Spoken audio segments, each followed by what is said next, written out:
Welcome back to the BeatRoute channel. Thank you for taking time to join us. Today we will be investigating the Sywell Reservoir, now situated in the Sywell Country Park, just outside of Barton, in between Wellingborough and Northampton, in England, in the United Kingdom. Are you ready to go? Come on, let's go take a look.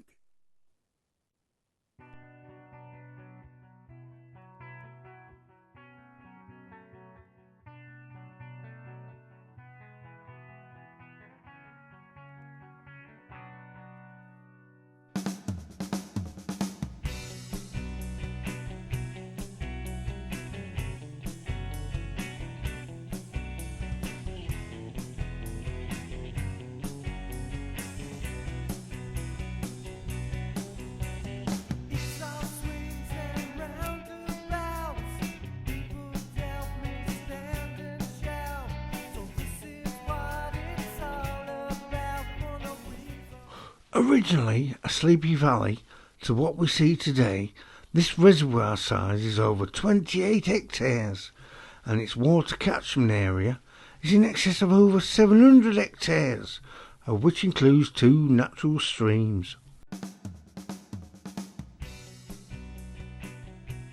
At capacity, it is nearly 1.1 billion litres. That's one hell of a bucket to be drinking out of.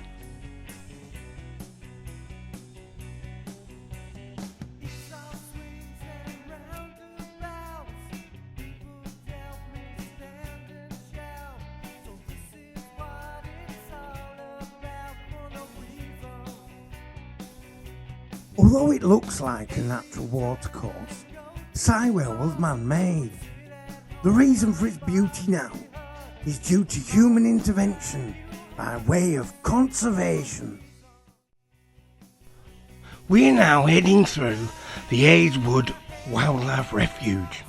It is a collection of woodland and wetland habitats planted in the 1980s and onwards, making it a modern achievement. Reed beds, marshes and water ponds contribute to this glorious wilding environment.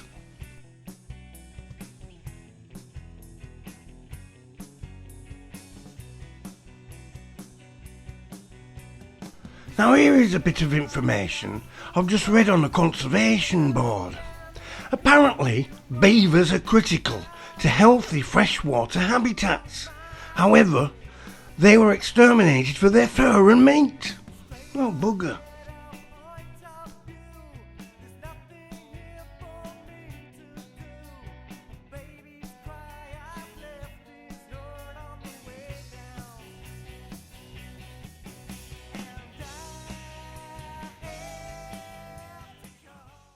Volunteers are responsible for all the tree planting, hedge laying and other practices on display here.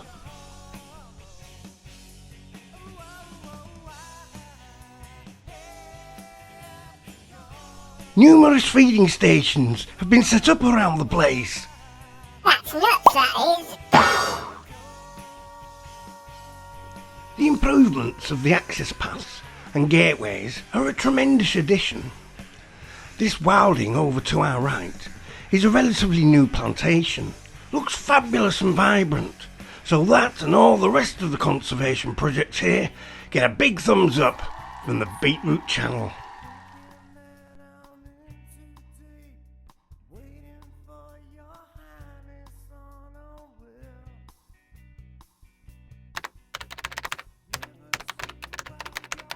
Before we go any further, let's take stock of where we are and let's dig into the relevant facts.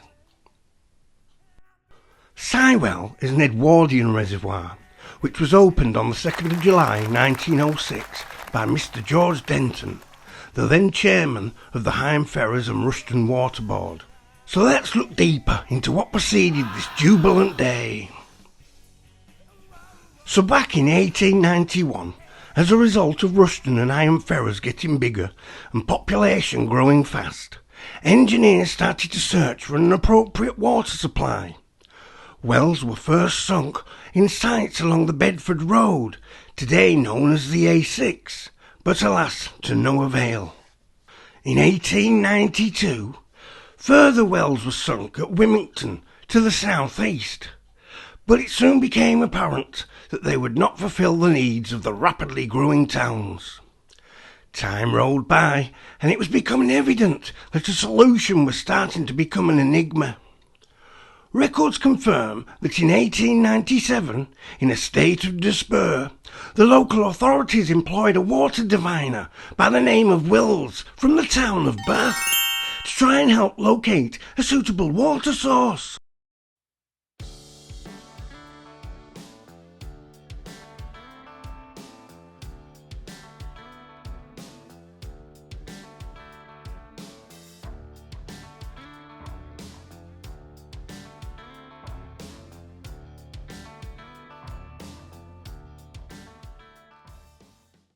Throughout the following 4 years, ideas, theories and proposals were to and froed amongst numerous official meetings. Local landowners, many of them very wealthy, flatly refused to surrender their lands.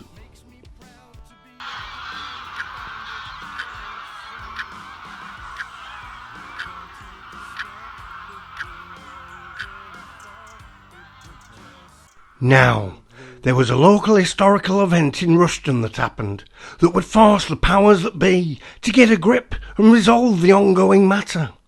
In July 1901, the factory belonging to John Cave and Sons was destroyed by fire. It is on record that surrounding firefighting authorities wholeheartedly agreed that this would have been avoided if the town had had a more substantial water supply. Within 12 months, due to a parliamentary compulsory purchase order, the land at Sywell was acquired. Work was started almost immediately.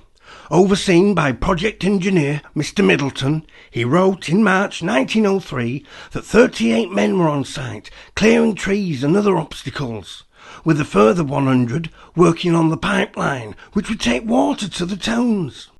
By September of the same year, the site was cleared and the main excavation of the reservoir was underway. With now 150 men or more, the digging out of earth commenced. Horse-drawn carts were loaded up, which were then tipped at the site of the dam and surrounding embankments.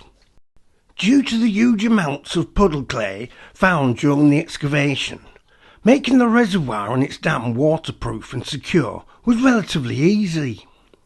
According to records, by 1904, 20,000 cubic yards of the stuff had been placed in situ. This dam is roughly 69 foot high, 348 wide at its bottom and 14 foot at its top. Its span is 1,000 feet long.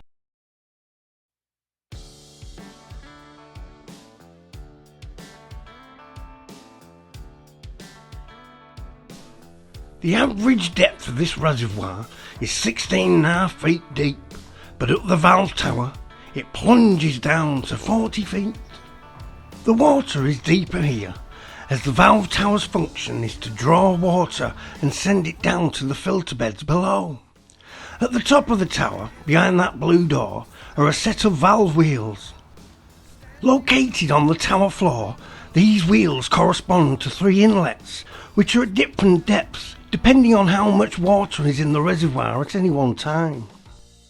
Additional 2 inlets are also present, the first being the bypass pipe to ensure structural integrity as to avoid overpressure from the volume of water against the load-bearing capability of the dam.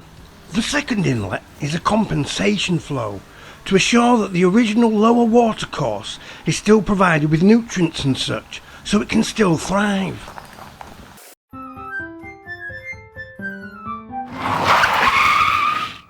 So with the water now in the filter beds, what happens next? Well, it's very simple really. The water, with the help of gravity, makes its journey down through layers of sand and gravel and substrate.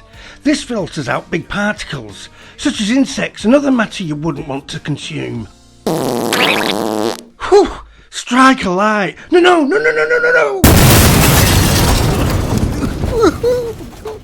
This is the filter beds now. Once again, conservation ingenuity is spot on. One is now an amphibian and wilding pond, another a children's playground. And finally, this one is now a sunken butterfly garden. Anyhow, we digress. After the filter process, the water would feed into the clear water tank seen here as it is today.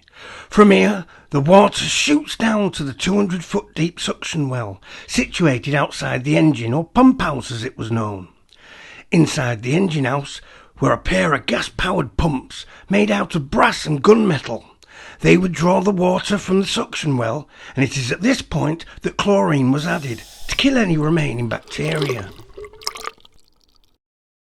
Then whoosh, off the water went on its 12-mile journey to a holding reservoir just outside of Rushden. After half a century of service, in 1956, due to increasing demand for water, the dam was made higher. A new primary filter house was built, and an additional 11 acres of catchment land purchased, resulting in the water level increasing by 9 inches.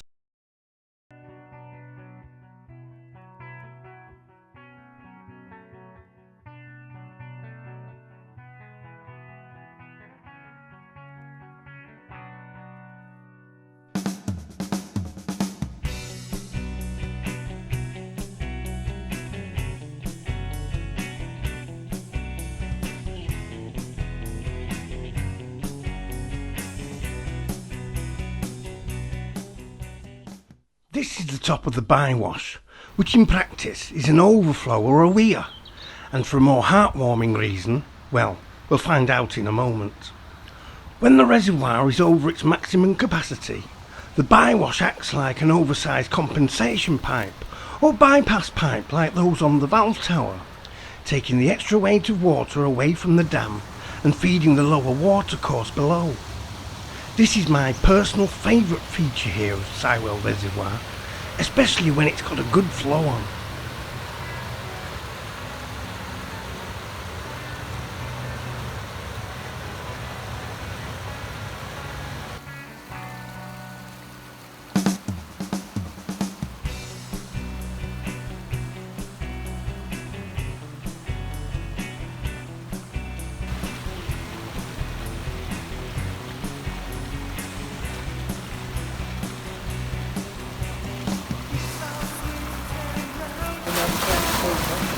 Look at the water coming down in lumps there.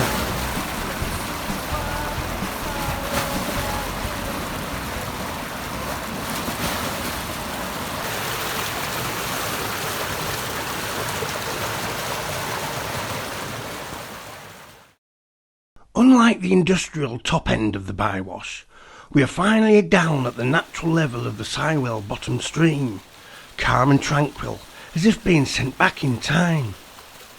Do you remember we spoke earlier about folks protesting and bickering about land rights and stuff? Well, down here, in my opinion, is the best compensation story of the lot.